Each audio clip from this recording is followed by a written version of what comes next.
Welcome to our channel law with Bengali. আজকে আমরা পড়ব ইন্ডিয়ান কন্ট্রাক্ট অ্যাক্ট 1872 এর কনসেন্ট এবং ফ্রি কনসেন্ট। এই দুটি ডিফাইন করা আছে সেকশন 13 কনসেন্ট এবং section 14 free consent. Free consent is defined under the section 13.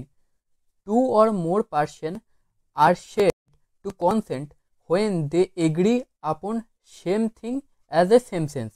মানে যখন দুজন ইন্ডিভিজুয়াল বা তার থেকে বেশি যখন একসাথে আসবে এবং কন্ট্রাক্ট করবে, তখন যেন দুজনের যে সাবজেক্ট ম্যাটারটা নিয়ে কথা হচ্ছে সেইটা যেন দুজনা ভালো করে বুঝতে পারে। ধরো এ এবং বি দুটো পার্টি আছে। এ বলছে আমি একটি গাড়ি বিক্রি করব, ঠিক আছে, কিন্তু এর কাছে আছে দুটো গাড়ি, একটা হন্ডা একটা হিরো। এ ভাবছে যে আমি আমার হন্ডা গাড়িটা বিক্রি করব, এবং বি সেই সময় ভাবছে যে এ বোধহয় হিরোর গাড়িটা বিক্রি করবে। সেক্ষেত্রে same thing as a same sense হলো না, সেক্ষেত্রে কন্ট্রাক্টে কিন্তু ফ্রি কনসেন্ট হলো না। Section 10 mandates that in order to convert agreement into a contract free consent is essential. মানে একটা এগ্রিমেন্ট থেকে যখন কন্ট্রাক্ট তৈরি হবে সেক্ষেত্রে সেকশন 10 বলে যে ফ্রি কনসেন্ট থাকা হচ্ছে একটা এসেন্সিয়াল এলিমেন্ট। এটা আমরা কন্ট্রাক্ট পড়ার সময় কন্ট্রাক্টে যে এসেন্সিয়াল এলিমেন্ট হয় তার মধ্যে পড়েছিলাম। It provides that two or more persons share to consent when they agree upon same thing as a same sense.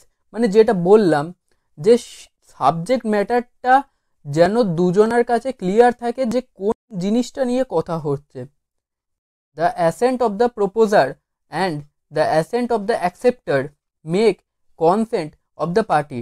মানে দুজনের যে সহমতিটা থাকছে, অ্যাসেন্ট মানে হচ্ছে সহমতি, এক্ষেত্রে যে সম্মতি বা সহমতিটা দেওয়া হচ্ছে সেটাই কনসেন্ট হিসাবে ধরা হবে। Section 14 define free consent. Section 14 বলে যে কনসেন্টটা ফ্রি হতে হবে। Consent is said free when it is not caused by the following factor. মানে এখানে কিছু আমরা পরের স্লাইডে দেখতে পারবো যে কিছু ফ্যাক্টর কাজ করে যেগুলোকে কনসেন্ট ফ্রি করতে বাধা সৃষ্টি করে। এই 5টি ফ্যাক্টর হলো coercion, undue influence, fraud, misrepresentation and mistake. Coercion মানে হচ্ছে যদি কাউকে ধমকে বা কোনো কিছু ভয় দেখিয়ে কোনো কনসেন্ট নেওয়া হয় সেটিকে বলা হয় কোহরশন। এটি ডিফাইন করা আছে সেকশন 15-এ। আনডু ইনফ্লুয়েন্স ডিফাইন করা আছে সেকশন 16-এ। আনডু ইনফ্লুয়েন্সের ক্ষেত্রে রিলেশনশিপ থাকা খুব জরুরি দুটো পার্টির মধ্যে। এখানে রিলেশনশিপ বলতে হতে পারে টিচার স্টুডেন্টের রিলেশনশিপ, লয়ার এবং ক্লায়েন্টের মধ্যে রিলেশনশিপ। এইখানে কেউ তার নিজের পাওয়ারকে ব্যবহার করে কোনো সুযোগ নেওয়ার কথা বলা হয়েছে।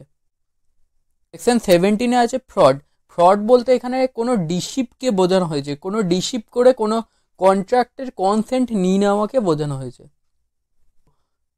মিসরিপ্রেজেন্টেশন এবং ফ্রডের মধ্যে বেসিক ডিফারেন্ট হলো যে ফ্রডের মধ্যে পার্টির ইন্টেনশনই থাকে যে কোনো ডিসিপ করা, এবং মিসরিপ্রেজেন্টেশনের ক্ষেত্রে কিন্তু দুটো পার্টির মধ্যে কোনো ইন্টেনশন কিন্তু থাকে না যে অপোজিট পার্টিকে আমি কোনো ফ্রড করব। এই ফ্রড এবং মিসরিপ্রেজেন্টেশনের বেসিক ডিফারেন্সই হচ্ছে ইন্টেনশনের। এরপর আমরা আসছি মিস্টেকে, যেটি সেকশন 20-তে ডিফাইন করা আছে। মিস্টেক মেনলি দুই রকমের, একটি হলো ইউনিল্যাটারাল মিস্টেক, একটি হলো বাইল্যাটারাল মিস্টেক। ইউনিল্যাটারাল মিস্টেক হলো যখন একটি পার্টি কোনো কন্ট্রাক্টের সাবজেক্ট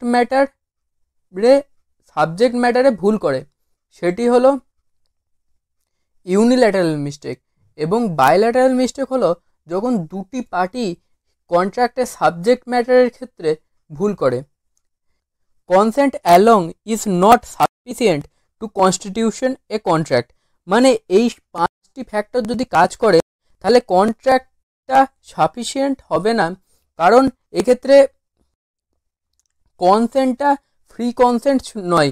এই ফার্স্ট যে 4টি আছে সেক্ষেত্রে কন্ট্রাক্টটি ভয়েডে পরিণত হবে, এবং যদি কন্ট্রাক্টে মিস্টেক থাকে তাহলে কন্ট্রাক্টটি,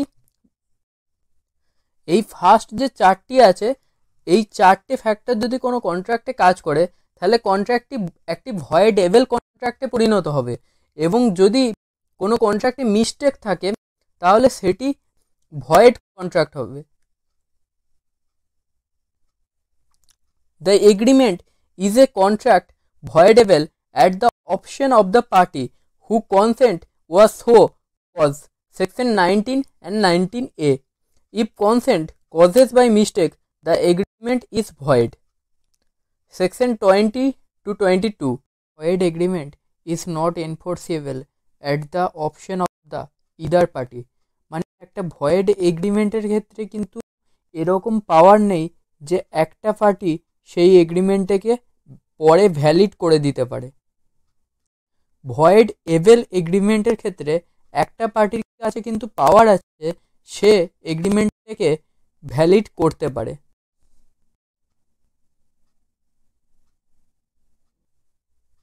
আমি তোমাদের কনসেন্ট এবং ফ্রি কনসেন্টের একটি বেসিক ধারণা দিলাম, এবং পরের ভিডিওগুলোতে আমরা coercion, undue influence, fraud, misrepresentation, মিস্টেকের ডিটেল ভিডিও বানাবো।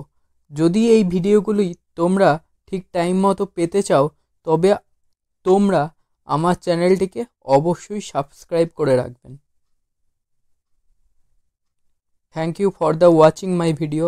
যদি ভিডিওটিকে ভালো লাগে তবে লাইক করে দিও।